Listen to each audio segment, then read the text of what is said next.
احنا النهاردة في على مسؤوليتي عاوزين نتكلم عن موضوع في غاية الأهمية، موضوع بيترتب على الحالة الانقلابية اللي احنا بنعيشها بعد 3/7. احنا عاوزين نتكلم عن مجمل المشهد بس تحت عنوان مهم هنناقش فيه عدة امور متعددة ومتنوعة، لكن لازم نعرف انها مترابطة متداخلة.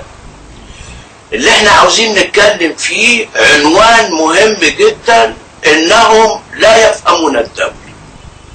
هذا العنوان غاية في الأهمية، لأنه احنا هنا بنتكلم على الدولة وهم كمان في حكومة الانقلاب بيتكلموا عن الدولة.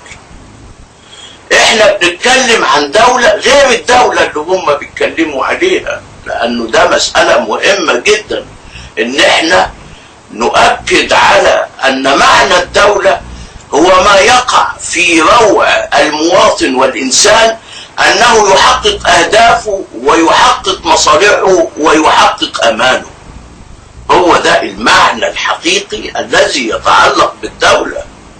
لا يمكن إطلاقا أن احنا نتكلم على دولة تدعي أنها تقوم بأداء وظيفة الأمن ثم بعد ذلك تقتل الناس من كل طريق، أو تعتقل الناس، أو تقوم بعمليات كلها هي في التحليل الأخير تعبر عن الدولة الباطشة.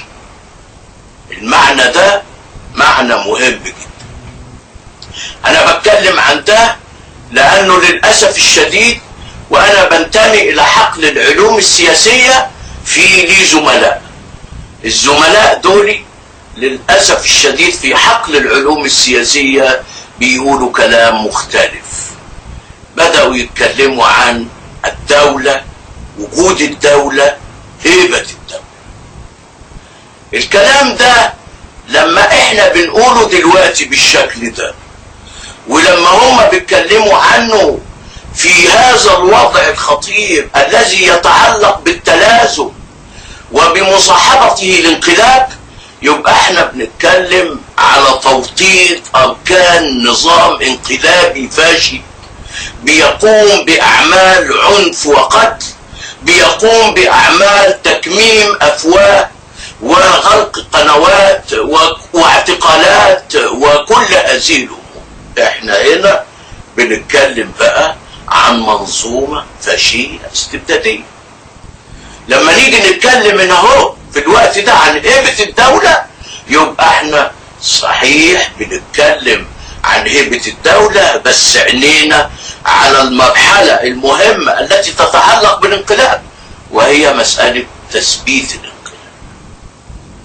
المسألة كلها انه هو عاوز يثبت الانقلاب، عاوز يشكل حائط مساندة لهذا الانقلاب بشكل او باخر، يحاول ان يسانده، يحاول ان يساعده، ولكن في اطار لغة بيسموها لغة اكاديمية ولغة علمية.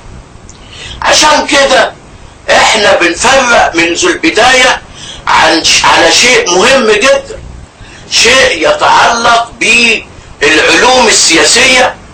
العلوم السياسية التي ترتبط بتخصصات وترتبط بقواعد وقوانين عامة تتعلق بالعملية السياسية، تتعلق بكل ما يجري في الميدان السياسي ومساحة السياسة، لها قوانين احنا درسناها ودرست الينا بشكل او باخر. كانت المسألة ولب الاساسي هو فكرة السلطة او القوة، والامر الثاني هو ازاي ان القوة دي لازم يكون عليها حدود، والامر الثالث هو ديمقراطية العمل السياسي. اذا نحن نتحدث عن شيء يتعلق بصميم العملية السياسية، وهذا الشعب، هذا الشعب بكل تكويناته، بكل تنوعاته، يشكل طاقة حقيقية في العملية السياسية بتسمى ضمن العملية الديمقراطية الكتلة الناخبة، وبتسمى في حقل العلوم السياسية ما يمكن تسميته بالإرادة الشعبية، وهو الطرف للأسف الشديد احنا كنا بنتكلم على العلوم السياسية، لكن هم دلوقتي بيتكلموا عن علوم تانية. انا بقول وبقتطف هذا النحت من زميل عزيز، وهو الذي يتعلق بالعلوم السياسية. العلوم السياسية غير العلوم السياسية. العلوم السياسية هي علوم التبرير والتمرير. العلوم السياسية هي التي تقوم بإسناد القوة على حساب الحق. العلوم السياسية هي التي تقوم بانقلاب المعادلة التي تتعلق بالحق قبل القوة، لا القوة قبل الحق، أو القوة هي التي تصنع الحق. لا لا لا، عمر أبدا ما كان ويكون هناك قوة تصنع هذا الحق على هواها وبمزاجها وتثبت هذا على قاعدة من الباطل في الأساس والفساد في المبدأ.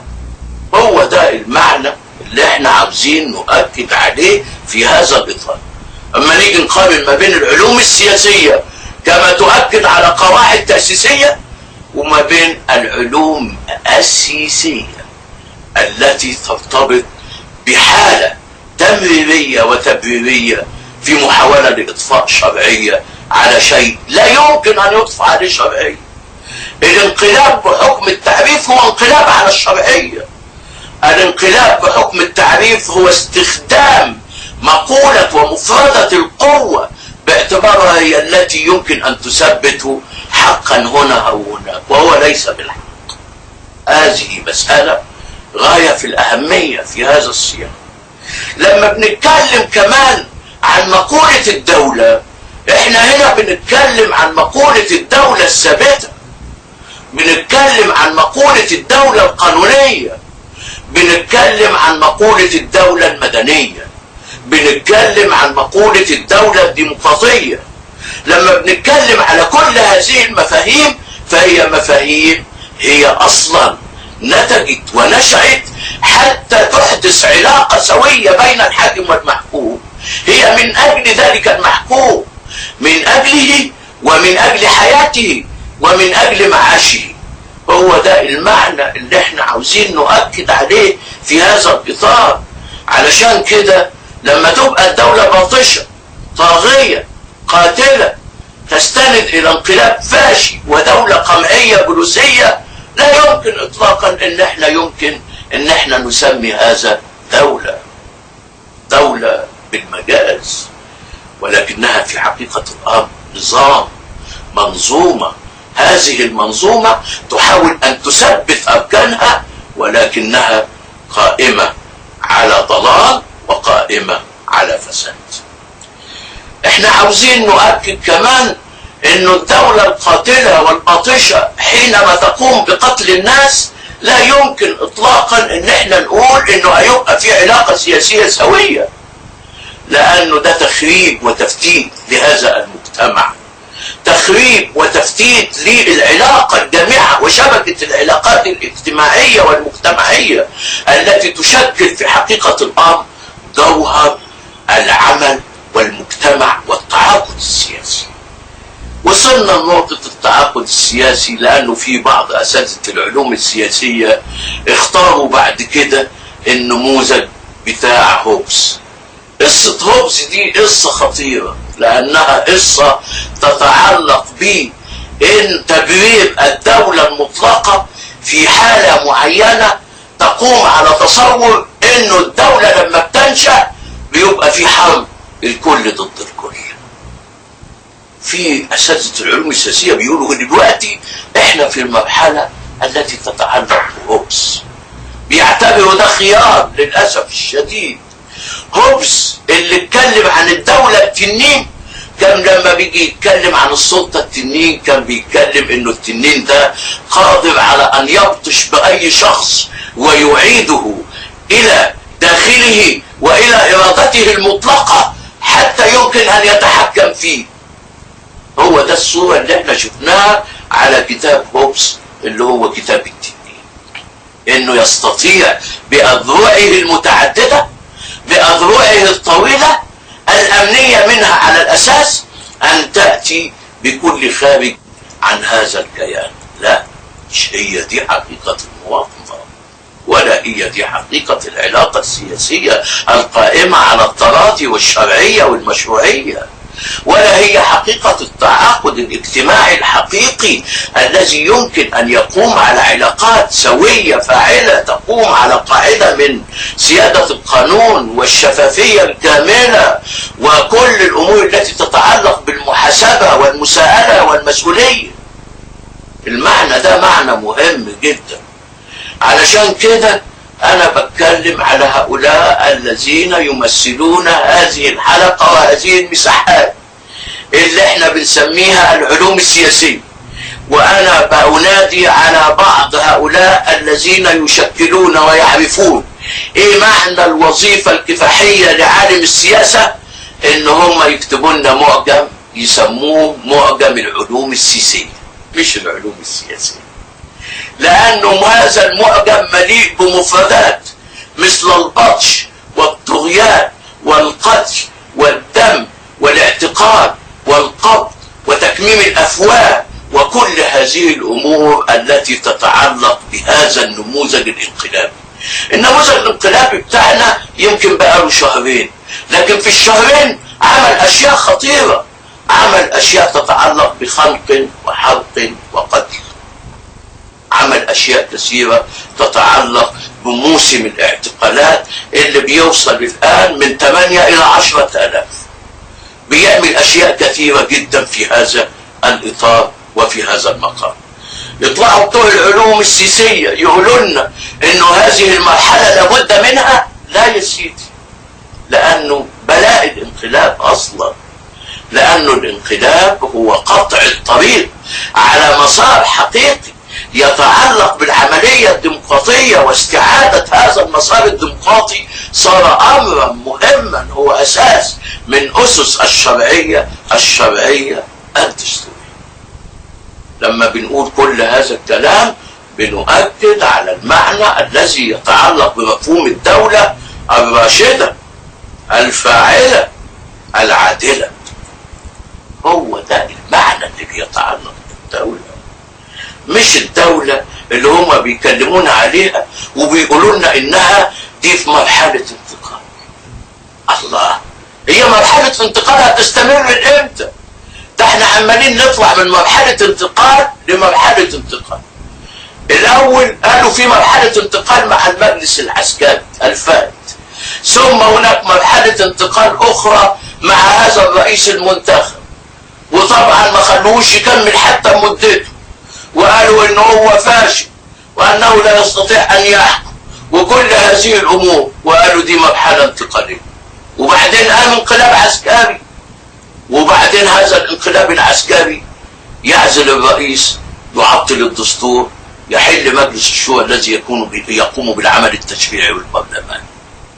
لما ده يحصل كل فترة، ده احنا هنظل في مرحلة انتقالية الى ابد الابدين. هنفضل في هذه المرحلة الانتقالية بعد ثورة واحنا داخلين في السنة الثالثة. احنا بنتكلم على اي مرحلة انتقالية. هل يريد لنا ان تكون هذه المرحلة الانتقالية بلا نهاية؟ ربما،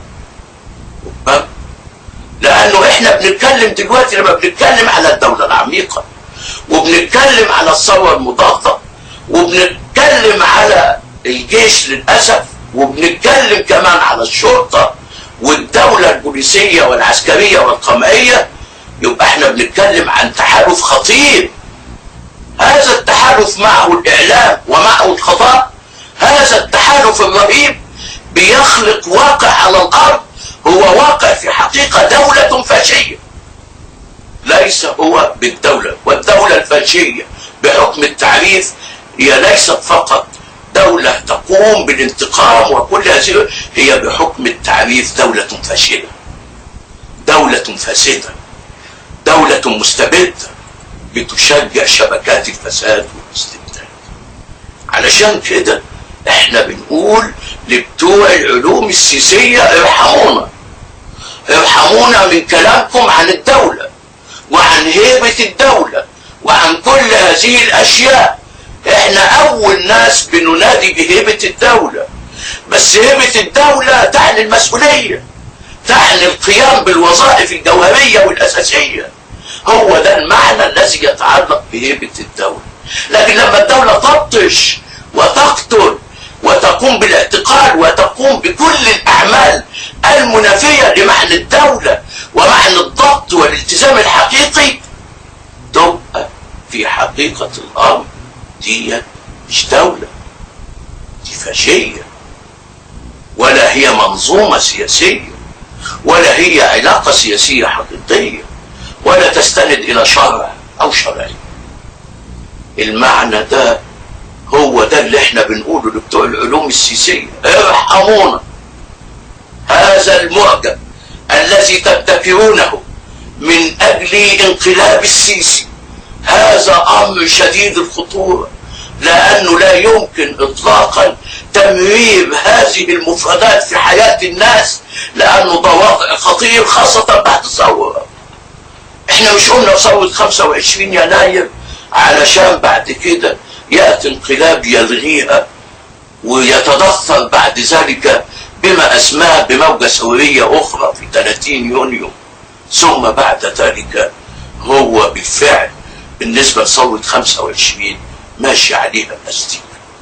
لما بتشوف الناس الآن اللي بتعتقل والمساحة اللي زادت من هؤلاء الناس بشكل أو بآخر، نعرف إنه المساحة دي بتستهدف مش الإخوان بس، لكن بتستهدف رموز 25 يناير، بتستهدف الأيقونات الشبابية الثورية في هذا المقام. الناس بتتكلم دلوقتي وبتتهم هيثم محمدين وبتقول والله هذا الرجل بينتمي الى تنظيم سري. ايوه، دي حاجة مضحكة، كأنه الاشتراكيين السوريين دول اتجددوا علينا واحنا اكتشفنا الان ان هم تنظيم سري، ودول موجودين منذ وقت طويل، كان لهم مواقف نختلف معها او نتفق، لكن كان لهم مواقف من عندهم بيعتبروها اساسية في مواجهة اي استبداد وفي اطار هذا الامر الذي يؤمنون به وهو الشعب وعدالته. احنا لما بنيجي نتكلم على كل هذه التكوينات لا في مشاكل. لما بنتكلم عن 6 ابريل بنقول انه في مشاكل بالفعل. اذا الدولة القمعية البوليسية تريد في حقيقة الامر القضاء على ثورة 25 يناير، التكريس الذي يتعلق بالثورة المضادة، الفلول عادوا بشكل من الاشكال. هذه الدولة العميقة كانت بتحكم من وراء ستار، فاذا بها الان تصدع وتتصدر المشهد وتقول انا الذي يحكم، او هذه هي الدولة التي تحكم. احنا عاوزين كمان نؤكد على وظيفة غاية في الأهمية لما بنيجي نتكلم على الرؤية المجتمعية للأزمة الاقتصادية، لأنه ده مسألة مهمة جدا وهي لها علاقة بمفهوم الدولة.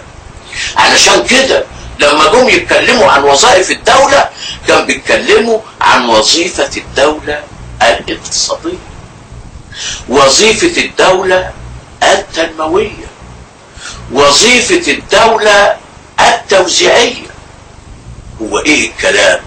الكلام هنا ان احنا بنتكلم على وضع اقتصادي متدهور شديد التدهور، ازمة اقتصادية حقيقية. هيقعد الناس يقولوا ايه ارقامك يا سيدي؟ انا بقول لكم وبصارحكم، انا منذ ان كنت في كلية الاقتصاد انا بكره الارقام. الناس ما بتاكلش ارقام، الناس بتاكل عيش، الناس بتحس بالاطمئنان، الناس بتحس بالامان. هو ده المعنى الذي يتعلق بالاقتصاد، ويتعلق بحقيقة اساسية انه مدخل الاقتصاد هو مدخل للامن، ومدخل الامن هو مدخل للاقتصاد. عاوزين نقف عند الجملة دي شوية لانها مهمة بالنسبة للانسان والمواطن ومعاش الانسان. السياسة يا ناس للي بتوع العلوم السياسية اللي بيقرفونا بالمفاهيم وبالمفردات اللي بيستخدموها، كلها مفردات تصب في إسناد وفي تثبيت مصلحة منظومة الانقلاب. احنا بنقول لهم العلوم السياسية هي معاش الناس. ايوه، هي معاش الناس، هي القيام على الامر بما يصلحه، هي ما كانت معه الامور اقرب الى الصلاح وابعد عن الفساد. هي دي السياسة اللي احنا نعرفها. اول ما تشوف ظلم يبقى ده مش سياسة، اول ما تشوف فساد يبقى دي مش سياسة، اول ما تشوف بطش وطغيان يبقى دي مش سياسة، ده تبقى استبداد. لانه السياسة منظومة اصلاح، مش زي ما فاكرين الناس وبيلعنوا السياسة زي ما قال الامام محمد عبده ولعن ساسة ويسوس. لا، السياسة احنا اللي بنعملها، احنا اللي بندي لها المبادئ والاخلاق التي تتعلق بها. لكن للاسف الشديد العلوم السياسية لها رأي اخر في المنظومة السياسية في هذا الاطار. عاوزين يعلوا معادلة القوة على الحق، القوة على المبدأ. علشان كده واحنا بنتكلم على رؤية مجتمعية للأزمة الاقتصادية، هو ده المقصود. مش هنقعد نفتش في رقم هنا او نفتش في رقم هنا، مش هنقعد نتكلم ان الرقم ده جاي من التقرير الفلاني او التقرير العلاني، لانه هيطلع لك واحد يقول لك التقرير ده مغرض، الرقم ده مش صحيح، المسؤولية مش مسؤولية بس هؤلاء، المسؤولية مسؤولية قديمة. كنا بنقول كده ايام الدكتور مرسي، يقولوا لا هو اللي مسؤول. طيب يا سيدي، احنا دلوقتي بنقول لك زي ما كنت بتقول انت المسؤول، انت المسؤول على هذا التدهور الاقتصادي، هذا التدهور الاقتصادي الذي يحدث وهذا التردي. والكلمة دي مش انا اللي بستخدمها، ده استخدمها المستشار الاعلامي، بيقول التردي الاقتصادي. لما بنقول انه في تردي اقتصادي بنتكلم على منظومة غلاء اسعار تأكل الناس وتأكل المعاش، وعن منظومة تتعلق بالدخل الذي يتآكل، ومنظومة تتعلق بالتنمية التي لا يمكن أن تبدأ في ظل هذا الحال.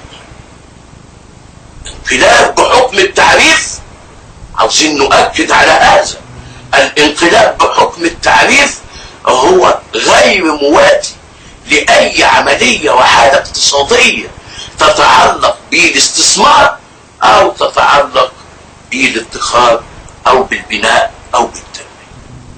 هو الانقلاب كده بحكم التعريف، لأنه الانقلاب يعني عدم استقرار، لأن الانقلاب يعني طوارئ، لأن الانقلاب يعني حظر تجول، لأن كل هذا يؤثر على معاش الناس تأثيرا مباشرا. هو ده المعنى. الرجل البسيط يفهم الاقتصاد، يفهمه بأشياء بسيطة جدا، يفهم انه ينزل من بيته آمن وينام في بيته آمن ويكسب لقمته بعشر على طيبينه وهو آمن. ده مفهوم الاقتصاد عند الرجل الشارع العادي، مفهوم عبقري، وهو يتفق مع مفهوم الاقتصاد. الاقتصاد ده يعني الاعتدال، يعني الاستقرار، يعني الثقة، يعني الأمان، يعني الاطمئنان. الاقتصاد ده يعني المقصد والهدف والغاية. كل ده معنى الاقتصاد. أيوة، كلمة الاقتصاد نفسها هي دي معناها.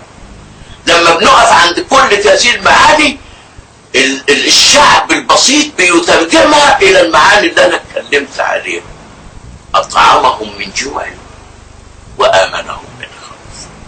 علشان كده لو أنت عاوز تعمل منظومة اقتصادية لازم تأمن الناس، مش تروع الناس.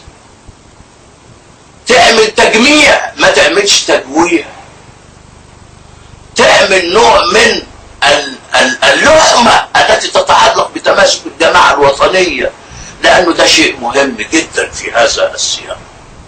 احنا لما بنتكلم عن الانقلاب وبنتكلم على رؤية مجتمعية لهذا الانقلاب، بنقول ان الانقلاب له تكلفة، تكلفته سياسية وتكلفته مجتمعية وتكلفته اقتصادية.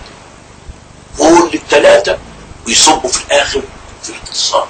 ده مش معناه ان الاقتصاد هو المحور، لكن ده معناه انه الاقتصاد هو بطبيعته بيعتمد على مناخ اجتماعي ومناخ سياسي لابد وان يصاحبه. الاقتصاد ده والسياسة والمجتمع العلامة الأساسية بتاعته هي الثقة، رصيد الثقة المجتمعية. لما تتكلم عن رصيد الثقة المجتمعية تبقى انت ماشي في السكة الصحيحة، لأنك هتعمل كل المقتضيات التي تتعلق بهذه الثقة من توافق. لما بنتكلم عن مصالحة والتوافق مش ممكن أبدا تعمل ده في ظل هذه الاعتقالات وفي ظل هذا القتل والخنق والحرب تحت دعوة ان انت بتحارب الارهاب او العنف. اظن ان اختراع فزاعة الارهاب ده معروف من اخترعها ومعروف من يستند اليها، واحنا مش عاوزين نوجع دماغنا كتير في مثل هذه الامور. لكن اللي احنا بنقوله ان ده فزاعة تستخدمها منظومة الانقلاب، لانه لو حبيت حقيقة الشعب لما جه يرد على الناس قال الانقلاب هو الارهاب. ايوه الانقلاب هو الارهاب. علشان كده واحنا بنتكلم على المنظومة الاقتصادية لازم كمان نتكلم عن منظومة امنية. ايه هو الامن بالنسبة للانسان؟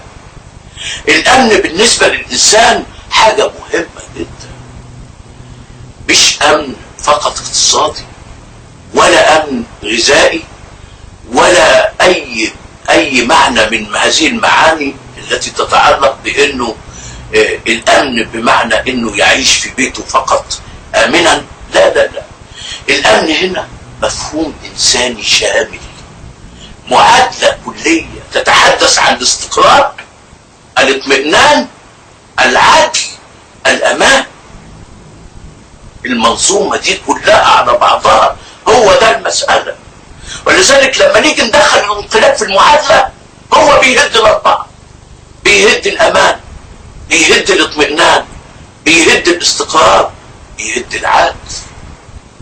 لانه الانقلاب حركة ظلم، حركة جور، حركة طغيان، حركة فاشية دمية.